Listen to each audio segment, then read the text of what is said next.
I am Pontius Pilate, the Roman governor of Judea and Samaria, appointed in the year 26 to be representative of Emperor Tiberius Caesar. I'm a military man, not much of a diplomat. My job is to keep order and to further the interests of Rome. I am a patriot of Rome. I reside at Caesarea on the Mediterranean Sea, but during these Jewish festivals, I come to Jerusalem to maintain order.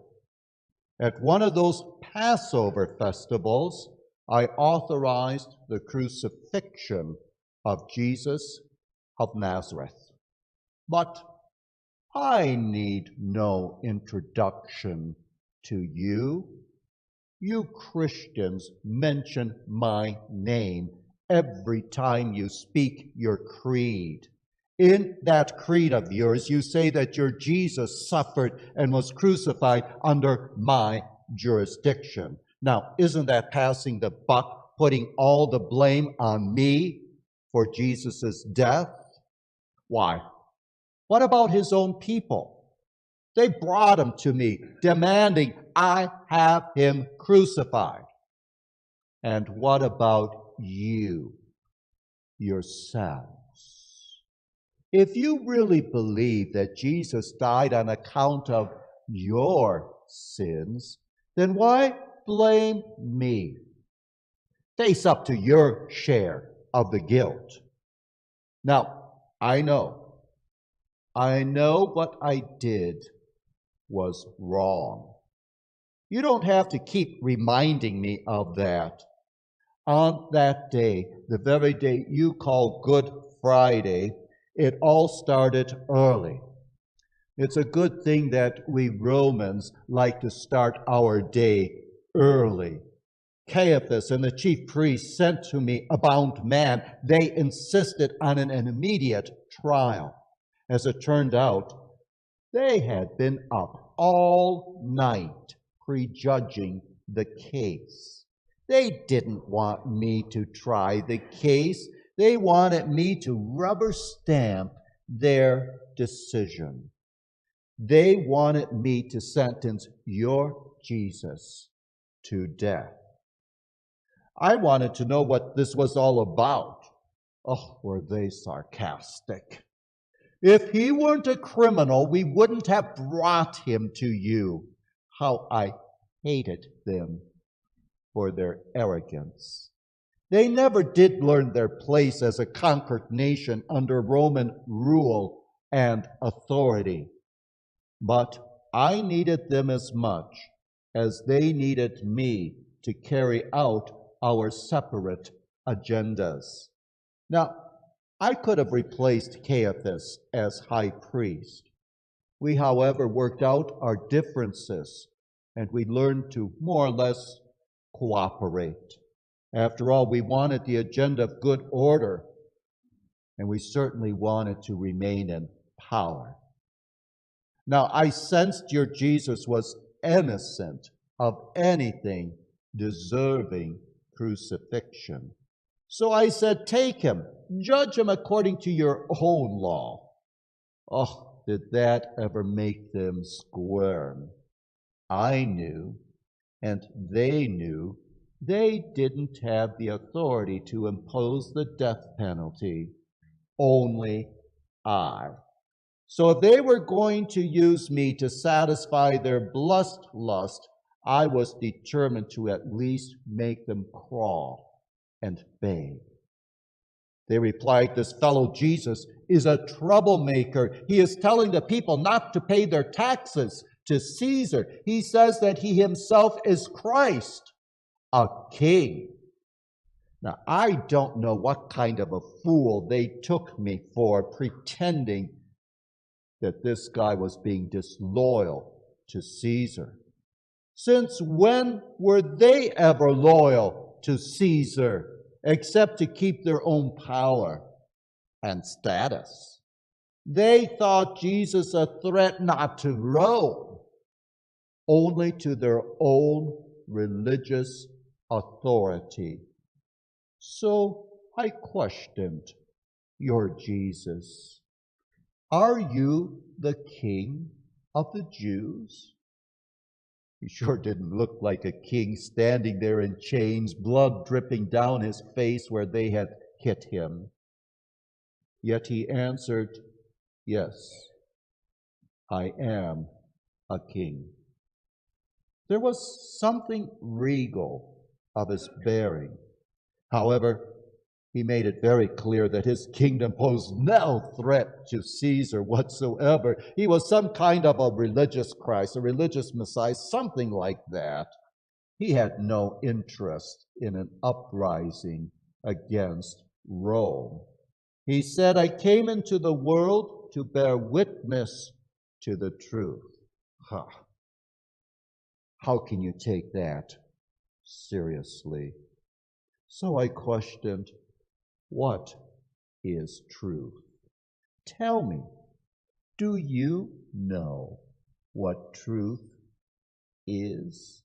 Are you so sure about anything that you would stake your life, your reputation on it? I don't believe in absolute truth. Everything is relative. I know that your Jesus was innocent of the charges brought against him, but those chief priests riled the crowd to hear nothing but Jesus be crucified. They were willing to start a riot in order to put your Jesus to death. So I came up with a brilliant plan to test the resolve. I have this custom of releasing a Jewish prisoner each Passover. It placated the people. They're easier to govern if I do a little favor now and then. So I had in my possession this notorious criminal named Barabbas, a real bad character. So I let the people decide. Shall I release for you Barabbas or Jesus? No, they shouted for Barabbas's release, someone the chief priests knew is likely to stir up trouble, maybe even cause a riot and be a threat to their own position during this week. I would know that they considered this Jesus of yours a real threat to their religious authority. But if they cried for then Jesus' release, I would know that this matter was just a trivial matter, nonsense. However, I wasn't prepared for the hysteria of the crowd. Release Barabbas. Crucify Jesus. Release Barabbas. Crucify Jesus. Now, when I heard Jesus was from the province of Galilee, I sent Jesus over to King Herod, who had jurisdiction over Galilee. His palace wasn't that many blocks away from mine. Just let him deal with all the mess and be washed of it myself. Well, I should have known better.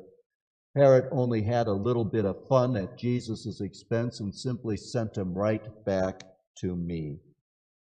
I had Jesus scourged. Have you ever seen a man scourged? I hope you never do.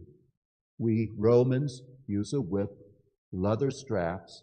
At the end would be attached glass or metal or bone, and a scourging then rips the flesh right off the back of a man. 39 lashes was all what was allowed because the 40th was thought to kill a man. Some died anyways. Then my soldiers pressed a crown of thorns into his head. They beat him, they spat on him, they mocked him. Cruel? You bet. But I figured the swelling, the blood, the disfiguring would end their lust for blood. I underestimated their hatred. So I handed your Jesus over to be crucified. I knew I was crucifying an innocent man. My wife, a good woman, warned me She had a dream, and she considered this dream coming from God himself. And she said, have nothing to do with that righteous man. A historical woman indeed, hysteria, but I should have listened to her. My conscience hasn't been the same since.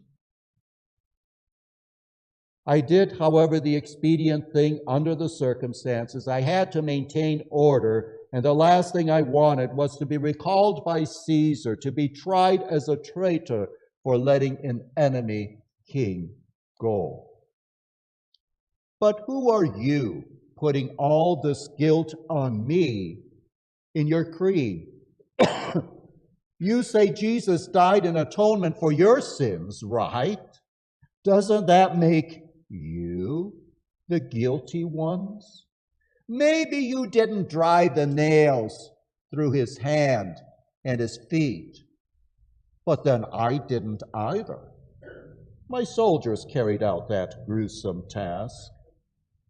Yet you are the cause of an innocent man sentenced to death, aren't you?